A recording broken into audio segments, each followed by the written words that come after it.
옛말에 머리 검은 짐승은 거두는 법이 아니라고 했는데 요즘 들어 생각하면 그 말이 맞긴 한 것 같아요. 아무리 시간을 두고 진심을 다해서 잘해줘도 절대 바뀌지 않는 사람이 있습니다. 저는 그것도 모르고 10년이 넘도록 헛고생을 하며 살아왔더라고요. 그 인간은 다른 사람도 아니고 바로 저희 막내 이모입니다. 저희 집 다른 식구들과는 다르게 배다른 형제로서 외할아버지께서 젊은 시절에 밖에서 낳아서 데려온 자식이라 하더라고요. 보통 집안 같으면 이미 거기서부터 집안이 풍비박산되었겠지만 예전 그때 시절은 그런 일이 종종 있기도 했고 저희 엄마는 나이 차이가 많이 나는 막내 이모를 친동생으로 여기고 많이 예뻐해 주었다고 해요. 집안에서 어른들 눈치 보며 정 붙일 곳이 마땅히 없었던 이모 역시도 저희 엄마를 좋아하며 많이 따랐고요. 나중에 커서 엄마가 결혼을 한 뒤에도 이모는 저희 집에 매일 붙어 있었어요. 우리 부모님 두 분은 자영업을 하셨기 때문에 항상 바쁘셨고 바쁜 부모님을 대신해 막내 이모가 저를 봐주러 오셨거든요. 집안 막둥이였던 이모와 제 나이가 10살도 나지 않았기 때문에 저희 집안 사정을 잘 모르는 사람들은 나이 차이가 많이 나는 자매라고 생각했어요. 외할머니에게 눈칫밥을 먹으며 살았던 이모는 저희 집이 더 편했는지 한 번 오면 돌아갈 생각을 안 했습니다. 언니, 나 그냥 여기에서 살면 안 돼? 집에 가면 엄마 눈치도 보이고 내가 집안일도 하고 언니 형부 말 잘 들을게. 그런 막내가 불쌍하게 느껴진 저희 엄마는 아빠에게 사정을 설명하고 부탁을 해서 이모를 우리 집에서 데리고 살았다 하더라고요. 그리고 그렇게 우리 집에서 같이 살던 이모는 고등학교를 졸업하고 공장에 취직할 때까지 함께 했습니다. 이모가 기숙사 생활을 하는 공장으로 들어가게 되면서 따로 나가 살아야 했거든요. 그래도 주말이나 공휴일에 쉬는 날이 되면 우리 집에 와서 하루 자고 다시 기숙사로 돌아가곤 했습니다. 오랜 시간을 한 집에 살고 제가 어릴 때부터 숙제를 봐주며 언니처럼 지내서 그런가 이모와 저는 정말 가까운 사이였어요. 엄마 아빠한테 못하는 사춘기 고민 상담도 이모한테는 편하게 이야기할 정도였죠.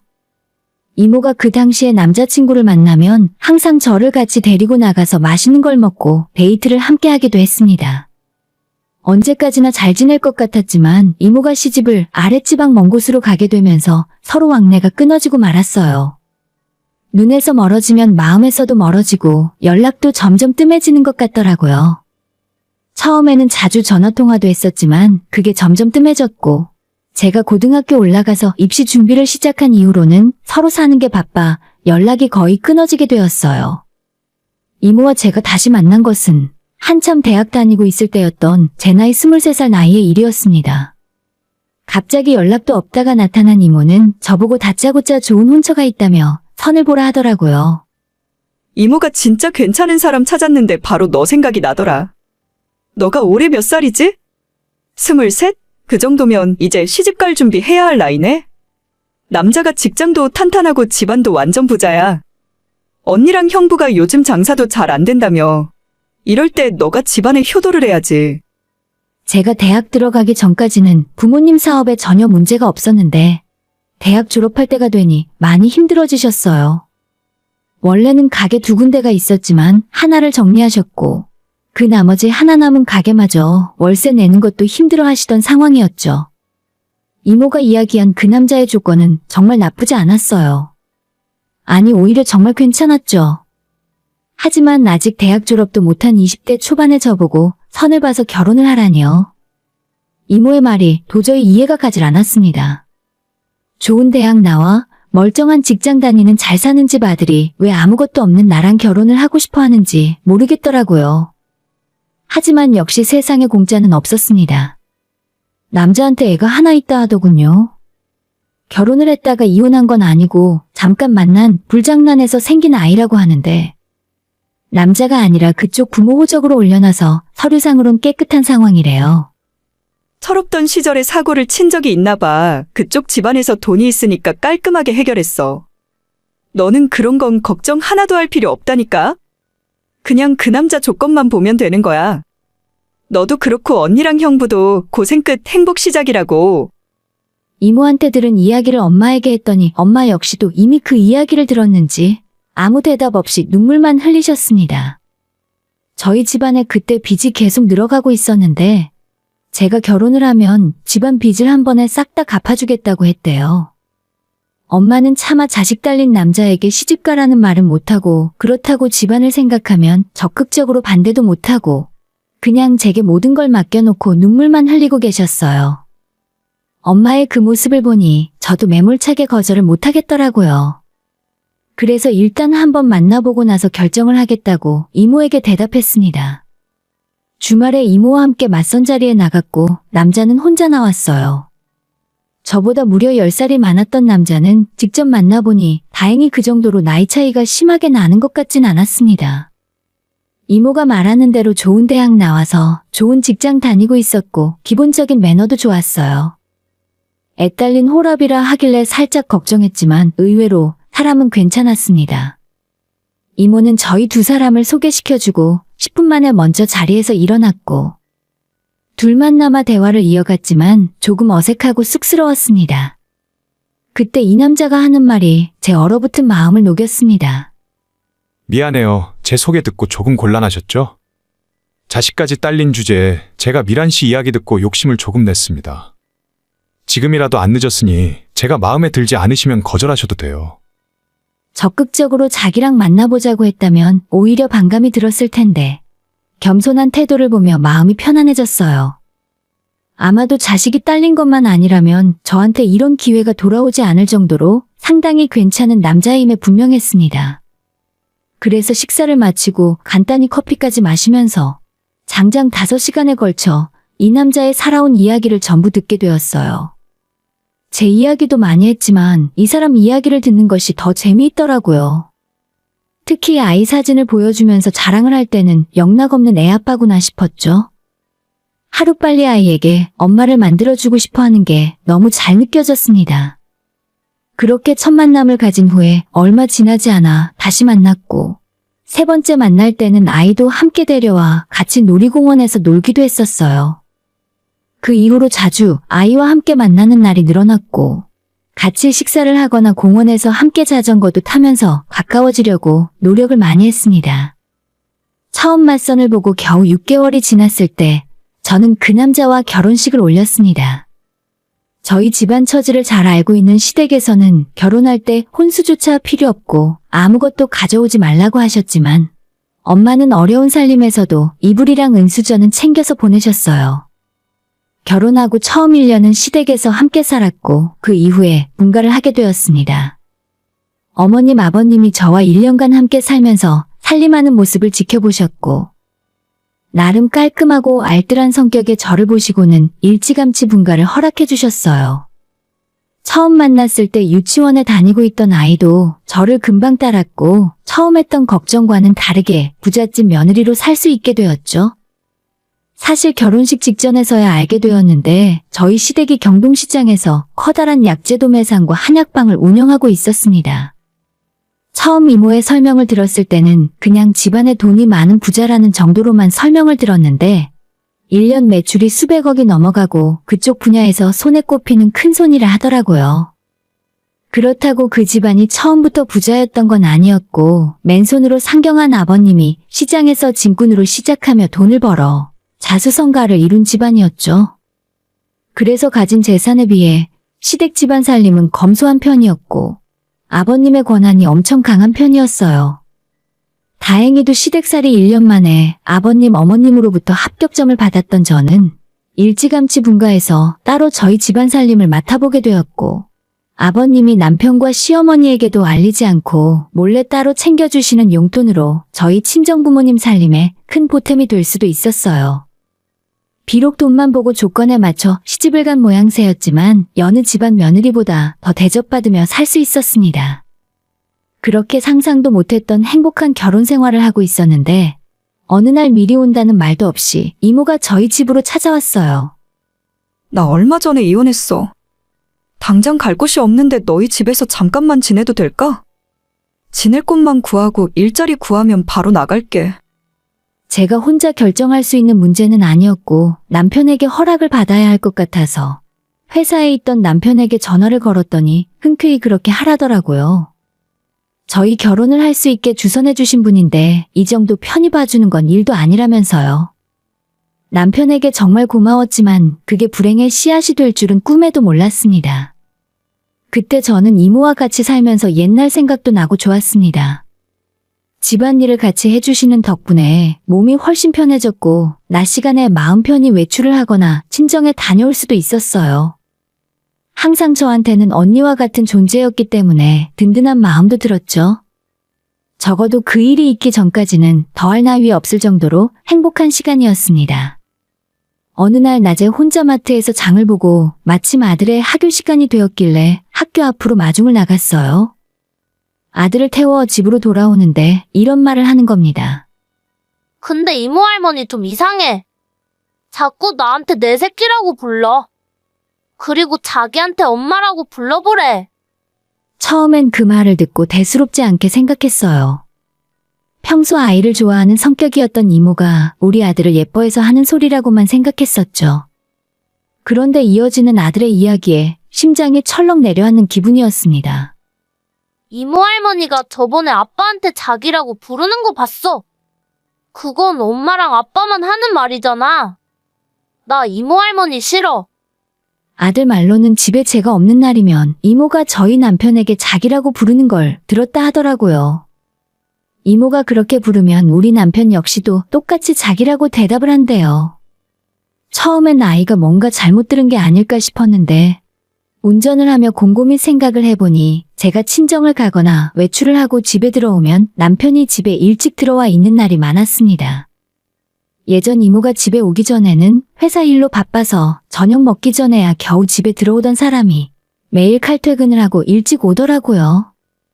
하지만 다른 사람도 아니고 우리 이모를 의심하는 것이 말이 안 된다고 생각했어요. 게다가 저희 두 사람은 어릴 때부터 자매처럼 가깝게 지냈던 사이였으니까요. 하지만 검은머리 짐승은 거두는 게 아니었다고 세상에서 가장 친한 사람이라 생각했던 이모가 제 발등을 찍고 말았습니다. 아들에게 이야기를 듣고도 저는 차마 사실 확인을 하지 못하고 속으로만 끙끙 앓고 있었는데 꼬리가 길면 잡힌다는 말처럼 전혀 엉뚱한 곳에서 사고가 터졌습니다. 시아버님이 저희 집 근처에 오셨다가 잠깐 제 얼굴 보려고 집에 들르셨는데 그때 이모와 마주쳤거든요. 거실 소파에 앉아있던 이모를 보자마자 아버님이 욕설을 퍼부으셨어요. 너가 여기가 어디라고 함부로 들어와 있어? 애 버리고 갈 때 나한테 한 말 잊었냐? 1억만 주면 아무도 모르는 곳에서 평생 쥐 죽은 듯 살겠다고 했어, 안 했어? 버러지만도 못한 것이 여기가 어디라고? 이모는 역정을 내시는 아버님 앞에 무릎까지 꿇고 싹싹 빌었어요. 아버님, 한 번만 용서해 주세요. 저도 그러려고 했는데 아이 얼굴이 눈에 밟혀 어쩔 수가 없었어요. 이모 입에서 아버님이라는 말이 나오는 순간 저는 심장이 떨어지는 기분이었습니다. 화를 못 참고 얼굴이 빨갛게 달아오른 아버님은 혈압이 터졌는지 뒷목을 잡고 그대로 주저앉으셨습니다. 바로 구급차를 불러 병원으로 옮겼지만 평소 혈압이 높아 약까지 먹고 있던 아버님은 퇴원하지 못하고 며칠 후에 세상을 떠나셨어요. 이게 대체 어떻게 돌아가는 상황인지 명확하게 정리도 되지 않은 상태에서 저는 아버님 장례를 치러야 했죠. 집안 분위기가 이 모양이니 남편에게 차마 화도 못 내고 이게 대체 어떻게 돌아가는 상황인지 명확한 설명도 듣지 못했어요. 장례 절차가 모두 끝나고 아버님을 시골 선산에 모시고 난 후에 집에 돌아왔는데 남편은 제게 해명과 설득이 아닌 이혼 서류를 내밀었습니다. 너도 대충 상황 돌아가는 건 알겠지? 우리 아들은 당신 이모랑 나 사이에 생긴 아이야. 부모님 반대만 아니었다면 원래는 우리 둘이 결혼을 했을 거고. 차라리 잘 됐지 뭐. 아들 더 크기 전에 모든 걸 제자리로 돌려놓을 수 있으니까. 저도 바보가 아니라 며칠 동안 장례를 치르면서 대충 돌아가는 상황은 알고 있었어요. 하지만 전혀 숨길 생각도 없이 대놓고 뻔뻔하게 이야기하는 남편을 보며 머리가 어지러웠습니다. 당신도 하루빨리 제 살 길 찾는 게 낫지 않겠어? 1억, 아니 2억 줄게. 이 돈으로 새 출발해봐. 당시의 2억이면 강북의 아파트를 한 채 살 수도 있는 돈이었기 때문에 그 돈이 적은 건 아니었어요. 하지만 그렇다고 해도 아버님 재산을 모두 물려받을 남편을 생각하면 2억은 정말 턱없이 적은 액수였죠.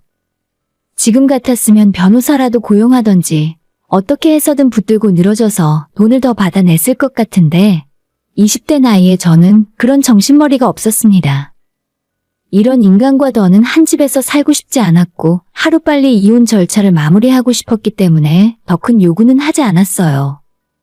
이모는 창피한 줄은 아는지 차마 제 얼굴을 마주볼 수 없다며 끝까지 제 앞에 나타나지 않았고 남편을 앞세워 모든 절차를 마무리했어요. 4년이 조금 넘는 시간 동안 결혼 생활을 했고 그렇게 모든 걸 정리하고 다시 친정으로 돌아왔습니다.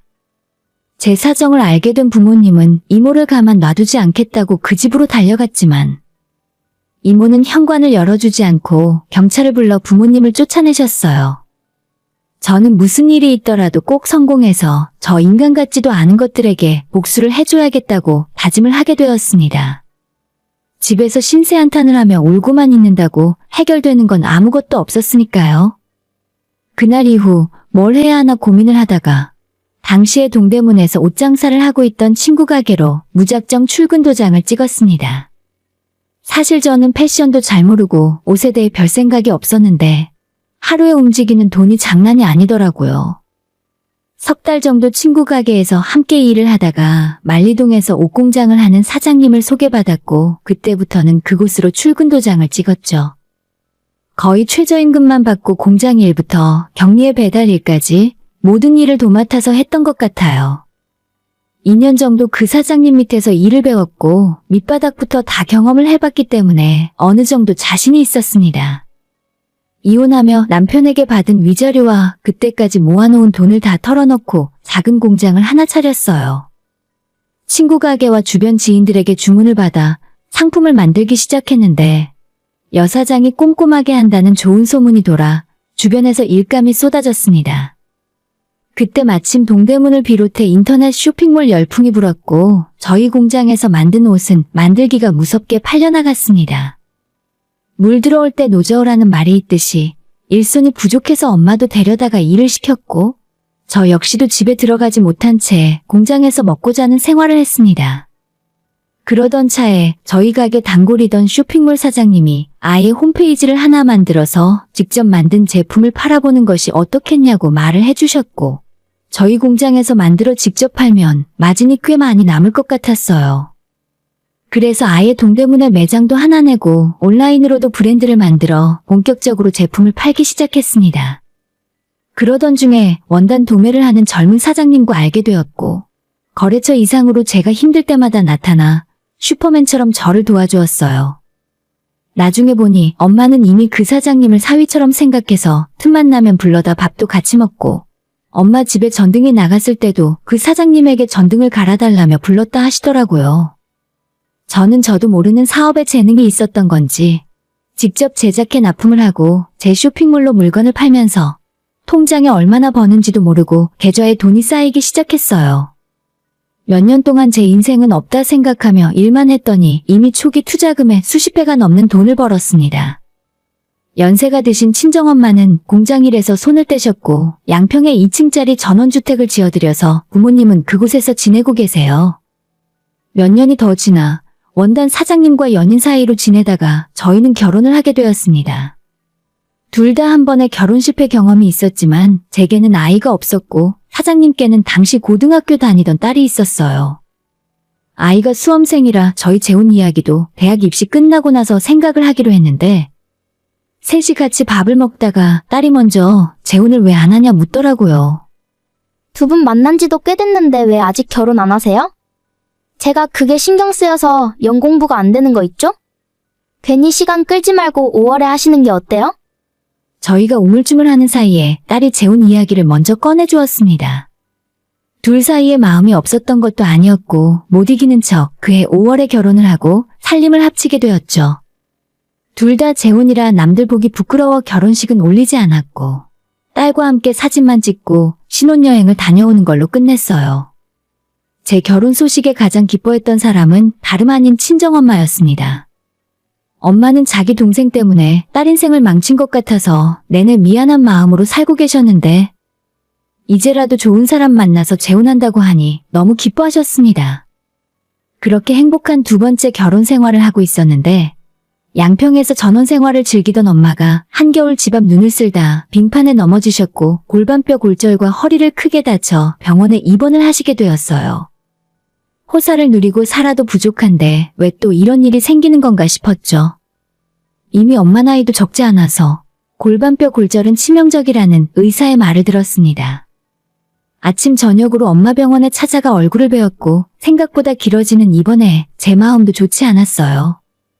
그런데 생각지도 못한 사람이 엄마 병원에 방문을 했더라고요. 바로 제 인생을 송두리째 망가뜨렸던 막내 이모라는 인간이었죠. 이모가 병원에 들어서자마자 엄마가 여기가 어디라고 찾아왔냐면서 험악한 욕설을 퍼부으셨습니다. 너 진짜 내 손에 세상 떠나고 싶어서 찾아온 거지? 여기가 어디라고 와? 언니 내가 잘못했어요. 언니랑 미란이한테는 입이 10개라도 내가 할 말이 없어요.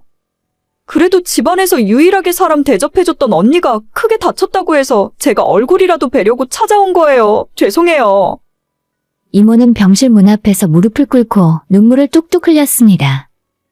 그동안 못 본 사이에 이모는 많이 늙었고 일단 행색부터 말이 아니었습니다. 저를 내쫓고 부잣집 안방을 차지했다고 보기엔 많은 사연이 있어 보였죠. 하지만 그렇다고 해서 지난 날들이 용서가 되는 건 아니었습니다. 얼굴만 봐도 화가 치밀어 올라서 한 공간에 있고 싶지도 않더라고요. 이제 와서 사람 구실하려고 들지 마. 이런다고 당신이 용서받을 줄 알아? 한 대 얻어 터지기 전에 조용히 그냥 꺼지라고. 저는 목구멍까지 올라온 욕지기를 간신히 누르며 이모라는 작자의 팔을 잡아 끌고 병실 밖으로 내쫓으려 했는데 그때 이런 소리를 하는 겁니다. 미란아, 내가 너한테 부탁이 있어서 왔어. 애 아빠가 그러는데 너가 옷장 사러 돈 좀 벌었다며? 그래서 말인데 너한테 면목이 없지만 돈 좀 빌려줘. 우리 남편 사업도 망하고 이제 집까지 날아가게 생겼다니까? 순간 눈에서 불이 확 튀었습니다. 내 인생을 그렇게 갉아먹고도 정신을 못 차려서 돈까지 빌려달라고 하다니. 저를 완전히 호구로 아는 것 같더라고요. 그렇지 않고서는 이럴 리가 없잖아요. 당신한테 줄 돈 없으니 당장 꺼지라고 했는데 이제는 아들 이야기를 꺼내면서 애를 봐서라도 자기들이 길바닥에 나 앉을 수 없으니 돈을 빌려달라고 하는 겁니다. 미친 인간이 지금 애를 팔아먹어? 당신 배 아파서 낳은 당신 자식이잖아. 너희들 망해서 길바닥에 나한텐 빌어먹고 살든 내 알 바 아니니까 다신 찾아오지 마. 내가 돈이 남아 돌아서 장작으로 쓰는 한이 있어도 너한테 한 푼도 줄 돈 없으니까. 제가 그렇게까지 이야기를 했는데도 이모는 제 바지가랑이를 붙들고 울먹이며 급한 돈 맞게 1억만 빌려달라며 애원을 하더라고요. 결국 병원 경비를 불러 내쫓아버렸습니다.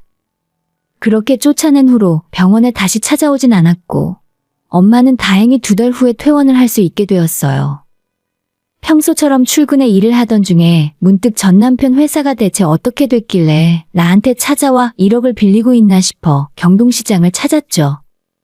원래 커다란 창고로 쓰는 건물이 하나 따로 있고 그 앞에 쉴 새 없이 사람들이 드나들던 매장과 아예 같은 간판을 쓰고 한약을 팔던 약방까지 갖고 있었는데 그게 전부 간판이 다른 사람으로 바뀌었더라고요. 아버님 돌아가시고 남편이 물려받은 지 얼마나 됐다고 이렇게 다 말아먹을 수가 있나 싶어서 황당했는데 시장에서 제 얼굴을 알아보는 상인들이 반갑게 인사를 건넸습니다. 전 남편이 조강지쳐 내쫓고 아이 엄마랑 재혼해 사는 건 이미 시장 안에 소문이 쫙 퍼져 있었어요. 전 남편은 사업은 전혀 관심도 없고 직원들에게 전부 맡겨버린 채 막내 이모와 둘이 돈을 펑펑 쓰며 살았나 보더라고요. 그 와중에 큰 사기도 2번이나 당했고 회사 관리는 엉망이 되어버린 채 술만 먹다가 망했다고 들었어요. 물건 받아 팔아먹고 대금조차 제대로 내지 않은 상태에서 그 돈을 가져다가 자기들끼리 흥청망청 써버렸으니 회사가 멀쩡히 돌아갈 리 없었습니다. 결국 망한 뒤에도 엄청난 빚이 남았고 지금도 채권자들이 재산을 찾아내는 족족 압류를 걸고 난리도 아니라 하더라고요. 전 남편은 뭐 하고 있나 수소문을 했는데 시장에서 작은 다마스를 타고 다니며 서울 시내 곳곳 한약방에 물건을 배달해주는 일을 하면서 먹고 산다고 해요. 거기까지 들으니 대충 그 인간들 돌아가는 사정을 알 것 같았습니다. 자기는 이혼하고 신수가 헌해졌다. 사업으로 큰돈 벌었다며 소식은 들었어. 지금 내 전화 한 통이면 자기 전 남편 다마스 타고 여기로 올걸? 내가 불러줄까? 별로 저랑 친하게 지낸 기억이 없던 사장님이 전 남편을 불러주겠다는 말에 괜히 얼굴 마주쳐서 좋을 게 없다 생각해 괜찮다 거절하고 돌아섰어요. 그 이후로 저는 단 한 번도 경동시장 근처도 가지 않았고 전 남편과 막내 이모의 소식도 알려고 하지 않았습니다. 사실 어떻게 생각하면 혼외자로 태어나 천대받고 자랄 팔자였던 막내 이모를 저희 엄마가 가족으로 생각해서 거두어 준 거잖아요. 제가 어릴 때부터 함께 지내고 같이 했던 세월이 얼만데 저를 이용해서 이런 짓을 벌일 수 있는지 모르겠네요. 나쁜 짓을 하면 천벌을 받는다고 하더니 결국 이모와 전 남편은 본인들 수준에 걸맞는 벌을 받으며 살고 있는 것 같아요. 엄마는 요즘도 종종 제게 전화를 걸어서 이모 그 인간이 돈 빌려달라고 연락 온 거 없냐고 물으시는데 혹시라도 또다시 제 앞에 찾아오면 그땐 경찰을 부를 겁니다.